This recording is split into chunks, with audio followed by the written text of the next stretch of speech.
Hello friends, welcome to my channel S garden tips. ನಾನು Sumathi. Friends, ಇವತ್ತಿನ ನಮ್ಮ ವಿಡಿಯೋದಲ್ಲಿ ನಿಮ್ಗೆ ಮಲ್ಲಿಗೆ ಗಿಡದ ಬಗ್ಗೆ ಕೆಲವೊಂದು ಮಾಹಿತಿ ಕೊಡ್ತೀನಿ. ಮೊನ್ನೆ ಒಂದಿಬ್ರು ಮೂರು ಜನ ಕೇಳಿದ್ರಕ್ಕ ಮಲ್ಲಿಗೆ ಗಿಡಕ್ಕೆ ಯಾವ ತರ ಆರೈಕೆ ಮಾಡ್ಬೇಕು, ಅದಕ್ಕೆ ಗಿಡ ತುಂಬಾ ಹೂವು ಬರ್ಬೇಕಿದ್ರೆ ಏನ್ ಮಾಡ್ಬೇಕಂತ ಕೇಳಿದ್ರು. ಅವ್ರಿಗೆ ಒಬ್ರಿಗೆ ನಾನು ಕಾಮೆಂಟ್ ಎಲ್ಲ ಆನ್ಸರ್ ಕೊಟ್ಟಿದ್ರೆ ಅವ್ರಿಗೆ ಅರ್ಥ ಆಗ್ತಿತ್ತು ಬಿಡಿ. ಆದ್ರೆ ಅದನ್ನೇ ವಿಡಿಯೋ ಮಾಡಿ ಹೇಳೋದ್ರಿಂದ ಇನ್ನೊಂದು 10 ಜನರಿಗೆ ಅದರಿಂದ ಬೆನಿಫಿಟ್ ಸಿಕ್ಕತ್ತೆ ಅಂತ ವಿಡಿಯೋ ಮಾಡಿ ತೋರಿಸ್ತಾ ಇದ್ದೀನಿ ನಿಮ್ಗೆ ಈ ವಿಡಿಯೋದಲ್ಲಿರೋ ಮಾಹಿತಿಗಳೆಲ್ಲ ಬೇಕು ಅನ್ನೋದಾದ್ರೆ ನೀವು ಸ್ಕಿಪ್ ಮಾಡ್ಲಾರ್ದೆ ಕೊನೆ ತನಕ ನೋಡಿ. ಇಲ್ಲ ನಮ್ಗೆ ಇದೆಲ್ಲ ಗೊತ್ತಿದೆ ಅನ್ನೋರು ಸ್ಕಿಪ್ ಮಾಡಿ. ಹಾಗೆ ನನ್ನ ಚಾನಲ್ ಫಸ್ಟ್ ಟೈಮ್ ನೀವೇನಾದ್ರೂ ನೋಡ್ತಾ ಇದ್ರೆ ಸಬ್ಸ್ಕ್ರೈಬ್ ಮಾಡ್ಕೊಳ್ಳೋದು ದಯಮಾಡಿ ಮರಿಬೇಡಿ. ನಿಮ್ಗೆ ಏನಿಸ್ತಂತ ಕಾಮೆಂಟ್ ಅಲ್ಲಿ ಹೇಳೋದು ಮುಖ್ಯವಾಗಿ ಅದನ್ನ ಮಾತ್ರ ಮರಿಲೇಬೇಡಿ, ಓಕೆನಾ? ಸರಿ, ಈಗ ನನ್ಗ ಮಲ್ಲಿಗೆ ಗಿಡನೆಲ್ಲ ನೋಡ್ತಾ ಇದೀರಲ್ಲ, ತುಂಬಾ ಖುಷಿಯಾಗಿರ್ಬೋದಲ್ವಾ ನಿಮ್ಗೆ? ಹಬ್ಬ ಅಕ್ಕನ್ಗೆ ಮನೇಲಿ ಎಷ್ಟೊಂದು ಹೂವು ಆಗ್ತಾ ಇದೆ ಈಗ್ಲೂ ಕೂಡ ಅಂತ. ಸಾರಿ, ಈ ತರ ಮೋಸ ಹೋಗ್ಬೇಡಿ. ಇದು ಇವಾಗಿನ ವಿಡಿಯೋ ಏನಲ್ಲ, ಇದು ಬೇಸಿಗೆಯಲ್ಲಿಂದ ವಿಡಿಯೋ ಇದು. ಯಾಕಂತ ಹೇಳಿದ್ರೆ ಚಳಿಗಾಲದಲ್ಲಿ ಯಾವುದೇ ಮಲ್ಲಿಗೆ ಗಿಡದಲ್ಲಿ ಇಷ್ಟೊಂದು ಹೂವು ಆಗಕ್ ಸಾಧ್ಯವೇ ಇಲ್ಲ. ಹೂವು ಆಗುತ್ತೆ, 1-2 ಹೂವು ಆಗತ್ತೆ, ಇಲ್ಲ ಅಂತೇನಿಲ್ಲ. ಆದ್ರೆ ತುಂಬಾ ಕಮ್ಮಿಯಾಗಿ ಬರ್ತಾ ಇರತ್ತೆ. ಇಷ್ಟೊಂದು ಹೂವು ಬರ್ಬೇಕಿದ್ರೆ ಅದಕ್ಕೆ ಸೀಸನ್ ಬಂದಾಗ್ಲೇ ಹೂವು ಆಗೋದು. ಅದು ಸೀಸನ್ ಬೇಸಿಗೆಲೆ. ಅದೇ ಮಂಗಳೂರು ಮಲ್ಲಿಗೆ ಅನ್ಕೊಳ್ಳಿ, ಅಥವಾ ಉಡುಪಿ ಸೈಡ್ ಸಿಕ್ಕತ್ತಲ್ಲ ನಿಮ್ಗೆ, ಅದು ಮಾಡಿಬಿಟ್ಟು ಇದ್ ಮಾಡ್ತಾರಲ್ಲ, ಅದಕ್ಕೆ ಇವಾಗ್ಲೂ ಕೂಡ ಹೂವು ಆಗ್ತಿರತ್ತೆ ಆ ಗಿಡದಲ್ಲಿ ಮಾತ್ರ. ಆದ್ರೆ ನಮ್ಮ ಕಡೆ ಇರುವಂತದ್ದು ಈ ದುಂಡು ಮಲ್ಲಿಗೆ ಆಗ್ಲಿ, ಮೈಸೂರು ಮಲ್ಲಿಗೆ ಆಗ್ಲಿ, 108 ತರದೆಲ್ಲ ಮಲ್ಲಿಗೆ ಗಿಡಗಳು ಇದೆಯಲ್ಲ, ಇವೆಲ್ಲವೂ ಮಾತ್ರ ಈ ಟೈಮಲ್ಲಿ, ಈ ಚಳಿಗಾಲದಲ್ಲಿ ಸ್ವಲ್ಪ ರೆಸ್ಟ್ ತಗೊಳ್ತಾ ಇರತ್ತೆ.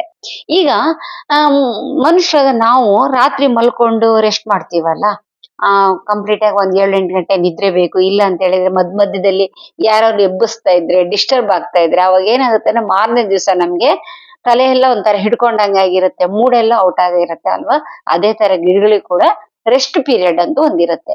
ಮಲ್ಲಿಗೆ ಗಿಡ ಆಗಿರ್ಬೋದು, ಸೇವಂತಿಗೆ ಗಿಡ ಆಗಿರ್ಬೋದು, ಕನಕಾಂಬರ ಆಗಿರ್ಬೋದು, ಈ ತರ ಯಾವುದೇ ನೀವು ಹೂವಿನ ಗಿಡ ತಗೊಂಡ್ರು ಕೂಡ 1 ತಿಂಗಳಾಗ್ಲಿ 15 ದಿವಸ ಆಗ್ಲಿ, ಕನಿಷ್ಠ ಪಕ್ಷ 1 ವಾರ 10 ದಿವಸನಾದ್ರೂ ಅವ್ರು ರೆಸ್ಟ್ ತಗೊಂಡು ಆಮೇಲೆ ಅದರಲ್ಲಿ ಚಿಗುರು ಬಂದು ಹೂ ಆಗ್ತಾ ಇರತ್ತೆ. ಈಗ ಈ ಮಲ್ಲಿಗೆ ಗಿಡಕ್ಕೆ ಇವಾಗ ರೆಸ್ಟ್ ಪೀರಿಯಡ್. ಇದನ್ನ ನಾವು ಕಟಿಂಗ್ ದಿಂದ ಬೆಳೆಸೋಕ್ ಆಗೋದಿಲ್ವಾ ಅಂತ ನಾನು ಒಂದೊಂದೇ ಪಾಯಿಂಟ್ ಹೇಳಕ್ಕಂತ ಹೋಗ್ತೀನಿ ನಿಮ್ಗೆ. ಆಮೇಲೆ ಚಳಿಗಾಲದಲ್ಲಿ ಯಾವ ತರ ಮಾಡ್ಬೇಕಂತ ಕೂಡ ಹೇಳ್ತೀನಿ. ಈ ಕಟಿಂಗ್ ಇಂದ ಇದನ್ನ ಮಲ್ಲಿಗೆ ಗಿಡ ಬೆಳೆಸೋದು ತುಂಬಾ ಸಿಂಪಲ್ ಆಗಿ ಬೆಳೆಸ್ಬೋದು. ಈ ತರ ದೊಡ್ಡ ದೊಡ್ಡ ಕಟಿಂಗ್ ಇದ್ರು ಕೂಡ ಕಟ್ ತೆಗ್ದ್ಬಿಟ್ಟು ನಾವು ಮಣ್ಣಲ್ಲಿ ಇಟ್ರೆ ಅದ್ರಲ್ಲಿ ಚಿಗುರು ಬಂದು ನೆಕ್ಸ್ಟ್ ಸೀಸನ್ ಹೂವಾಗುತ್ತೆ.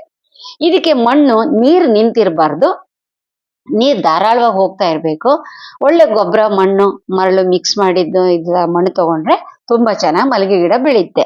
ಹಾಗೆ ಇದಕ್ಕೆ ಯಾವ ತರದ್ ನಾವು ಲಿಕ್ವಿಡ್ ಫರ್ಟಿಲೈಸರ್ ಹಾಕ್ಬೋದು ಅಂದ್ರೆ, ಈ ಬಾಳೆಹಣ್ಣಿನ ದ್ರಾವಣ ಆಗ್ಲಿ, ಅಥವಾ ಎಪ್ಸಮ್ ಸಾಲ್ಟಿನ ನೀರಾಗ್ಲಿ, ಈ ತರ ಹೂವು ಜಾಸ್ತಿ ಬರುವಂತದ್ದು ಯಾವ್ದಾದ್ರು ನಾವು ಲಿಕ್ವಿಡ್ ಫರ್ಟಿಲೈಸರ್ಸ್ ಹಾಕಿದವಾಗ ನಮ್ಗೆ ಅಂತ ಗಿಡದಲ್ಲಿ ತುಂಬಾ ಚೆನ್ನಾಗಿ ಹೂವು ಬರುತ್ತೆ. ಎಪ್ಸಮ್ ಸಾಲ್ಟ್ ಕೂಡ ಮಲ್ಲಿಗೆ ಗಿಡಕ್ಕೆ ತುಂಬಾ ಚೆನ್ನಾಗಿ ಕೆಲಸ ಮಾಡುತ್ತೆ.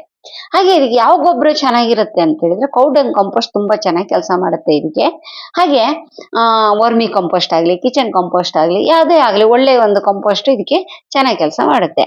ನೋಡಿ, ಈಗ ಇಷ್ಟಕ್ಕೂ ಮುಂಚೆ ನೀವು ನೋಡಿದ್ರಲ್ಲ, ಆ ಗಿಡ ತುಂಬಾ ಹೂವಾಗಿತ್ತಲ್ಲ, ಅದೇ ಗಿಡಗಳನ್ನ ನೆಕ್ಸ್ಟ್ ನಾನು ತೋರಿಸಿದ್ದೆ. ಈಗ ಒಂದ್ ಸಣ್ಣ ಕ್ಲಿಪ್ಪಿಂಗ್ ಬಂತು, ಇದು ನೈಟ್ ವಿಸಿನ್ ಅಲ್ಲಿ ತೋರಿಸ್ತಾ ಇದೆ ನಿಮ್ಗೆ. ನೋಡಿ ಎಷ್ಟು ಚೆನ್ನಾಗಿ ಹೂವಾಗಿದೆ ನೋಡಿ. ಈಗ ನಾ ಚಳಿಗಾಲದ ಬಗ್ಗೆ ಮಾತಾಡ್ತಾ ಇದ್ದೆ, ರೆಸ್ಟ್ ಪೀರಿಯಡ್ ಅಲ್ಲಿ ಮಾತಾಡ್ತಾ ಇದ್ದೆ. ಇವಾಗ ಯಾವ ತರ ಜಾಗ್ರತೆ ತಗೊಬೇಕಂತ ಹೇಳಿದ್ರೆ, ಈ ಗಿಡಗಳನ್ನ ಡಿಸ್ಟರ್ಬ್ ಮಾಡಕ್ ಹೋಗ್ಬಾರ್ದು. ಅಂದ್ರೆ ನೀರ್ ಹಾಕೋದ್ ಬಿಟ್ಟು ಕಟಿಂಗ್ ಮಾಡೋದಾಗ್ಲಿ, ಪ್ರೂನಿಂಗ್ ಮಾಡೋದಾಗ್ಲಿ, ಅಥವಾ ಅದನ್ನ ರೀಪಾಟ್ ಮಾಡೋದಾಗ್ಲಿ, ಅದಕ್ಕೆ ಜಾಸ್ತಿ ಗೊಬ್ಬರ ಹಾಕೋದಾಗ್ಲಿ, ಈ ತರ ಮಾಡಿದಾಗ ಏನಾಗುತ್ತೆ ಅಂದ್ರೆ ಆ ಗಿಡಗಳು ಡಿಸ್ಟರ್ಬ್ ಆಗುತ್ತೆ. ನೆಕ್ಸ್ಟ್ ಸೀಸನ್ ಅಲ್ಲಿ ಹೂವು ಕಮ್ಮಿ ಬರುತ್ತೆ. ಈಗ ನೀವು ಒಂದ್ ಕ್ವಶನ್ ಬಂದಿರ್ಬೋದು, ಮತ್ತೆ ಯಾವಾಗ ಇದನ್ನೆಲ್ಲ ಮಾಡ್ಬೇಕಂತ. ಇದನ್ನ ಮಾಡ್ಬೇಕಿದ್ರೆ ಬೇಸಿಗೆಗಿಂತ ಮುಂಚೆ ನಾವು ಮಾಡ್ಬೇಕಂದ್ರೆ ಜನವರಿ ಲಾಸ್ಟ್ ವೀಕ್, ಇಲ್ಲ ಫೆಬ್ರವರಿ ಫಸ್ಟ್ ವೀಕ್. ಆವಾಗಲೇ ನಾವು ಬಿಸಿಲು ಜಾಸ್ತಿ ಆಗ್ತಿರತ್ತಲ್ಲ, ಅಂತ ಟೈಮಲ್ಲಿ ಅದಕ್ಕೆ ನಾವು ಕೆಲವೊಂದು ಆ ಟಿಪ್ಸ್ ಫಾಲೋ ಆದ್ರೆ ನಮಗೆ ಗಿಡ ತುಂಬಾ ಹೂವಾಗುತ್ತೆ. ಅದ್ರ ಬಗ್ಗೆ ನಾವು ಮುಂದಿನ ವಿಡಿಯೋಗಳಲ್ಲಿ ನೋಡೋಣ. ಇವತ್ತು ಈ ಗಿಡ ತೋರಿಸ್ತೇನೆ ನೋಡಿ. ಇದು ನಮ್ಮ ಮನೆ ಗೇಟ್ ಮುಂದಿರೋ ಮಲ್ಲಿಗೆ ಗಿಡ. ಇದನ್ನ ನಾನು ಪ್ರೂನ್ ಮಾಡಿದ್ದೆ. ಯಾಕೆ ಪ್ರೂನ್ ಮಾಡಿದ್ದೆ ಅಂತ ಹೇಳಿದ್ರೆ, ಆಕ್ಚುಲಿ ನಾನು ಇಷ್ಟು ಮುಂಚೆ ಹೇಳಿದೆ ನಿಮ್ಗೆ, ಚಳಿಗಾಲದಲ್ಲಿ ಪ್ರೂನ್ ಮಾಡಬಾರ್ದಂತ. ಆದ್ರೂ ಇದು ಮಾಡಲೇಬೇಕಾದ ಅನಿವಾರ್ಯ ಪರಿಸ್ಥಿತಿ. ಹೂವಿಗೋಸ್ಕರ ನಾನು ಮಾಡ್ಲಿಲ್ಲ. ಆ ಗಿಡ ಚೆದ್ದು ಬೆಳ್ಕೊಂಡ್ಬಿಟ್ಟಿತ್ತು. ತುಂಬಾ ಕೆಳಗಡೆ ಎಲ್ಲ ಬಂದು ನೋಡಕ್ಕೆ ಅಸಹ್ಯ ಆಗ್ಬಿಟ್ಟಿತ್ತು. ಅದಕ್ಕೋಸ್ಕರ ನಾನು ಪ್ರೂನ್ ಮಾಡಿದೆ. ಪ್ರೂನ್ ಮಾಡಿದ್ರ ಮೇಲೆ ಅದು ಕಟಿಂಗ್ ಕೂಡ ತಗೊಂಡು ನಾನು ನೆಟ್ಟಿದ್ದೀನಿ. ಅದನ್ನು ಕೂಡ ಈ ವಿಡಿಯೋದಲ್ಲಿ ತೋರಿಸ್ತೀನಿ ನಿಮ್ಗೆ. ನೋಡಿ ಈ ತರ ಉದ್ದುದ್ದಕ್ಕೆ ಅದಕ್ಕೆ ಚಿಗುರು ಬರ್ತಾ ಇರತ್ತೆ. ಈ ಸೀಸನ್ ಅಲ್ಲಿ ಉದ್ದುದ್ದಕ್ಕೆ ಚಿಗುರು ಬರ್ತಾ ಇರತ್ತೆ. ಅದನ್ನ ಏನ್ ಮಾಡ್ಬೇಕಂದ್ರೆ ನಾವು ಪಿಂಚಿಂಗ್ ಮಾಡ್ತಾ ಇದ್ರೆ ಆ ಬುಡ ಸ್ವಲ್ಪ ದಪ್ಪ ಆಗುತ್ತೆ. ಹೂವಿನ ಸೀಸನ್ ಬಂದ ತಕ್ಷಣ ಅದು ಸ್ವಲ್ಪ ಗೊಬ್ಬರ ಗಿಬ್ರ ಎಲ್ಲ ಏನಾರು ಹಾಕಿದ ತಕ್ಷಣ ಗಿಡ ಫುಲ್ ಆಗಿ ಹೂವು ಆಗುತ್ತೆ. ನೋಡಿ ಇದೆಷ್ಟು ಹಬ್ಕೊಂಡು ಹೋಗಿದೆ ನೋಡಿ ಗಿಡ ತುಂಬಾ.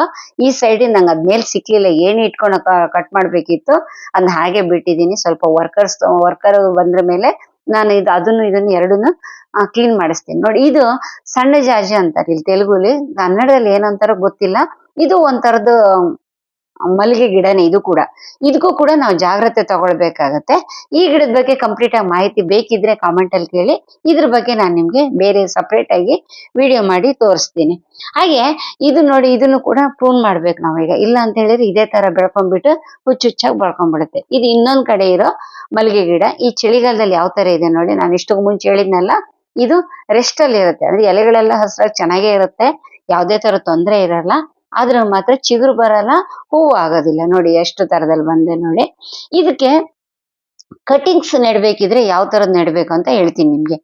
ಅಂದ್ರೆ ತುಂಬಾ ಚೆನ್ನಾಗಿ ಹೂವು ಬರ್ಬೇಕಂತ. ಈಗ ದಪ್ಪದ ಕಡ್ಡಿ ಕೂಡ ಕಟಿಂಗ್ ಮಾಡಿ ನೆಟ್ರೆ ಚಿಗುರು ಬರ್ತಿಲ್ಲ ಅಂತೇನಿಲ್ಲ. ನೋಡಿ ಈ ತರ ಅದಕ್ಕೆ ಬಳ್ಳಿ ತರ ಬರ್ತಾ ಇರತ್ತೆ. ಈ ಬಳ್ಳಿ ತರ ಬಂದಿದ್ರೆ ಹೂವು ಆಗೋದಿಲ್ಲ. ಹೂವು ಆಗ್ಬೇಕಂತಿದ್ರೆ ಇದನ್ನ ಬಳ್ಳಿನ ಕಟ್ ಮಾಡ್ಬೇಕು. ಆದ್ರೆ ನಾವು ಅದನ್ನ ಬೇರೆ ಗಿಡ ಬೆಳೆಸ್ಬೇಕಂದ್ರೆ ಈ ತರ ಬಳ್ಳಿ ಬಂದ ಗಿಡದಲ್ಲಿ ತುಂಬಾ ಬೇಗ ಬೇರ್ ಬರುತ್ತೆ. ನೋಡಿ ಪ್ರತಿ ಒಂದು ಎಲೆಗಳಲ್ಲೂ ಕೂಡ ಅದಕ್ಕೆ ಬೇರ್ ಬರೋಕೆ ಆಲ್ರೆಡಿ ರೆಡಿ ಆಗಿದೆ ನೋಡಿ. ಒಂಚೂರು ಮಣ್ಣು ಸಿಕ್ಕಿದ್ರೆ ಸಾಕು, ಅಲ್ಲೇ ಬೇರ್ ಬಂದ್ಬಿಟ್ಟು ಚೆನ್ನಾಗಿ ಹಿಡ್ಕೊಳುತ್ತೆ. ಅದನ್ನ ನಾವು ಕಟ್ ಮಾಡ್ಬಿಟ್ಟು ಆಮೇಲೆ ಬೇರೆ ಕಡೆ ನಾವು ನೆಟ್ಕೊಳ್ಬಹುದು, ತೊಂದರೆ ಏನಿರಲ್ಲ. ಬಳ್ಳಿಯಲ್ಲಿ ತುಂಬಾ ಚೆನ್ನಾಗಿ ಚಿಗುರು ಬರುತ್ತೆ. ಈ ಪಾಯಿಂಟ್ ಮಾತ್ರ ನೋಟ್ ಮಾಡ್ಕೊಂಡು ಇಟ್ಕೊಳ್ಳಿ ನೀವು. ನಿಮ್ ಗಿಡದಲ್ಲಿ ಏನಾದ್ರು ಬಳ್ಳಿ ಬರ್ತಾ ಇದ್ರೆ ಫಸ್ಟ್ ಒಂಚೂರು ಪಿಂಚಿಂಗ್ ಮಾಡ್ಕೊಳ್ಳಿ, ಆಮೇಲೆ ಒಂದ್ ಸ್ವಲ್ಪ ದಪ್ಪ ಆಗುತ್ತೆ. ಅದನ್ನ ಬಗ್ಸಿ ಮಣ್ಣು ಎಲ್ಲ ಹಾಗೆ ಇಡ್ಬೋದು.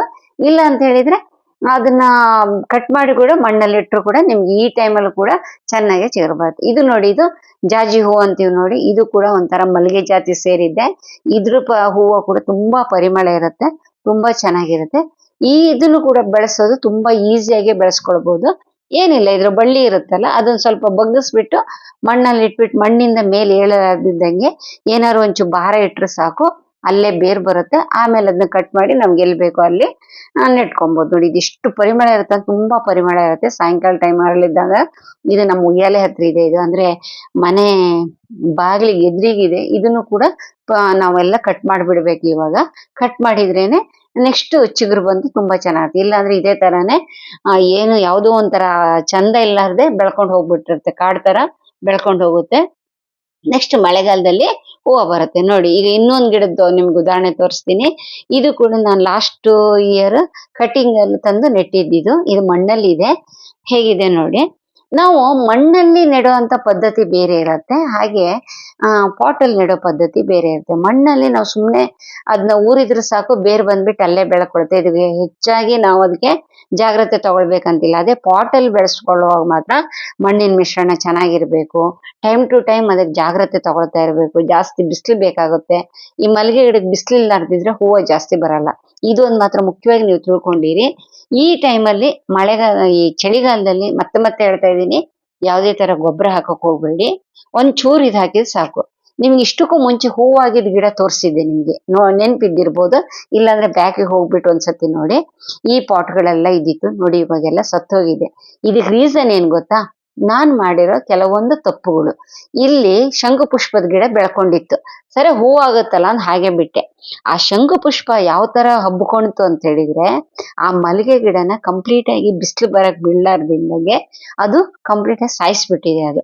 ಈಗ ನೆಕ್ಸ್ಟ್ ನಾನು ಅದನ್ನ ನೆಡ್ಬೇಕು, ಮತ್ತೆ ಬೇರೆ ಗಿಡ ತಂದು ನೆಡ್ಬೇಕು. ಕೆಳಗಡೆ ಕಟಿಂಗ್ ಮಾಡಿದ್ದೆ ಅನ್ನಲ್ಲ, ಗೇಟ್ ಮುಂದ್ಗಡೆ ಇದು ಗಿಡ ತೋರಿಸಿದ್ದೆ ನೋಡಿ, ಅದೇ ಕಟಿಂಗ್ಸ್ ಎಲ್ಲ ಇಲ್ಲಿ ನೆಟ್ಟಿದ್ದೆ ಟೆರೆಸ್ ಮೇಲೆ. ನೋಡಿ ಎಷ್ಟು ಚೆನ್ನಾಗಿ ಚಿಗುರು ಬಂದೆ ನೋಡಿ, ನಿಮ್ಗೆ ಕಾಣಿಸ್ತಿರ್ಬೋದು. ಅಂದ್ರೆ ಚಳಿಗಾಲದಲ್ಲಿ ಕೂಡ ತುಂಬಾ ಚೆನ್ನಾಗಿ ಮಲ್ಲಿಗೆ ಗಿಡದಲ್ಲಿ ಚಿಗುರು ಬರುತ್ತೆ. ನಿಮ್ಗೆ ಬೇಕು ಅಂತ ಹೇಳಿದ್ರೆ ಈಗಲೂ ಕಟ್ ಮಾಡ್ಬಿಟ್ಟು ಪ್ರೂನ್ ಮಾಡ್ಬಿಟ್ಟು ನೀವು ನೆಡಿ, ನಿಮ್ಗೆ ಚಿಗುರು ಬರೋ ಚಾನ್ಸಸ್ ಇರುತ್ತೆ.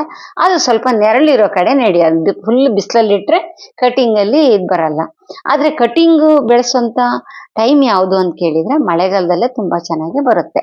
ಸಣ್ಣ ನಾವು ಕಟ್ ಮಾಡಿ ಕಡ್ಡಿ ಇಟ್ಟರು ಸಾಕು, ಚೆನ್ನಾಗಿ ಚಿಗುರು ಬರುತ್ತೆ. ಚಳಿಗಾಲದಲ್ಲಿ ಯಾವುದೇ ತರದ ಅದಕ್ಕೆ ಏನು ಇದ್ ಮಾಡಕ್ ಹೋಗ್ಬೇಡಿ. ಫೆಬ್ರವರಿಲಿ ನಾನು ಇನ್ನೊಂದು ವಿಡಿಯೋ ಮಾಡಿ ನಿಮ್ಗೆ ತೋರಿಸ್ತೀನಿ, ಆವಾಗ ನಿಮ್ಗೆ ಕಂಪ್ಲೀಟ್ ಆಗಿ ಅರ್ಥ ಆಗುತ್ತೆ. ಇವಾಗ ಹೇಗಿದೆ ಗಿಡ ಹಾಗೆ ಬಿಟ್ಬಿಡಿ, ಏನು ಮಾಡಕ್ ಹೋಗ್ಬೇಡಿ. ಇದು ಫ್ರೆಂಡ್ಸ್ ಇವತ್ತಿನ ನಮ್ಮ ಮಲ್ಲಿಗೆ ಗಿಡದ ಬಗ್ಗೆ ಕೆಲವೊಂದು ಮಾಹಿತಿ ಕೊಟ್ಟಿದ್ದೀನಿ. ನಿಮ್ಗೆ ಇಷ್ಟ ಆದ್ರೆ ಲೈಕ್ ಮಾಡಿ, ಏನನ್ಸ್ತಂತ ಕಾಮೆಂಟ್ ಅಲ್ಲಿ ಹೇಳೋದ್ ಮರಿಬೇಡಿ. ನೆಕ್ಸ್ಟ್ ವಿಡಿಯೋದಲ್ಲಿ ಬರ್ತೀನಿ. ಅಲ್ಲಿ ತನಕ ಟೇಕ್ ಕೇರ್, ಬೈ ಬೈ.